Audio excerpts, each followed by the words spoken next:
So hey boys and girls, how's everybody doing? Q here. Hey, today I want to talk about a 16-tooth sprocket on the Royal Enfield Interceptor 650. I love this bike. It's it's very mild. It's built to a budget, but first of all, the looks of it, it's the best looking motorcycle I've ever seen in my life. And the gearing is nicely sorted. I've got over 20,000 miles on this with zero issues, zero. And I've never even had them check the valves because I don't even want them to open up the engine. I can hear the engine's working just as well as it always has been. So put the 17 tooth on, or the 16th, whatever standard. I put one more on. I had the work done. Replaced the chain and the sprocket while I'm at it. I am 20,000 miles and I was starting to have a little trouble with the chain kinking. But I love it.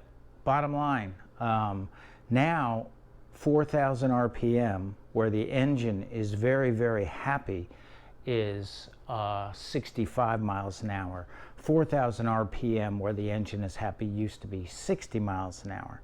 And that 5 miles an hour around here, for my roads, that makes all the difference, because most of the roads I ride on here are these country back lane, two lane, basically highways, and they're 55 mile an hour marked, which means that Americans are going to drive 65 miles an hour on them.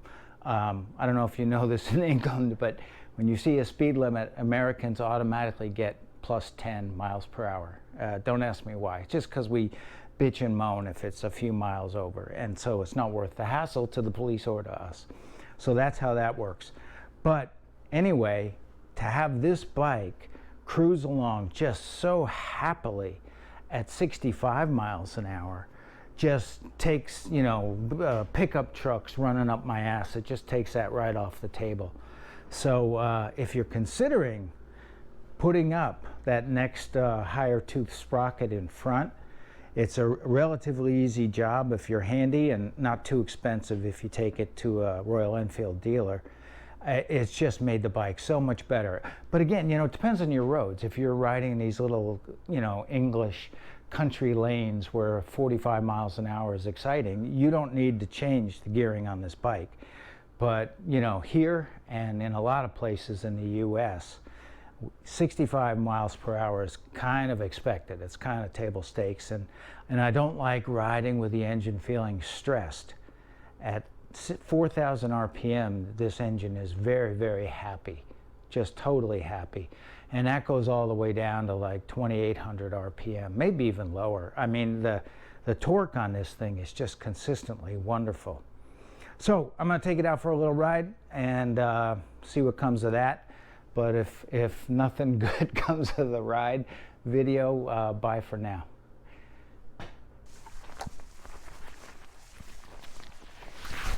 It is hot out here. I think it's up to 90 degrees Fahrenheit and very humid. Thank God for the clouds.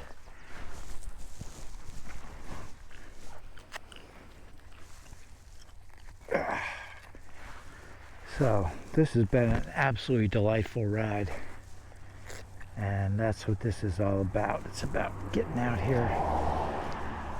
Almost zero traffic. Well, no traffic, occasional cars. It's very nice riding out here, which I really appreciate.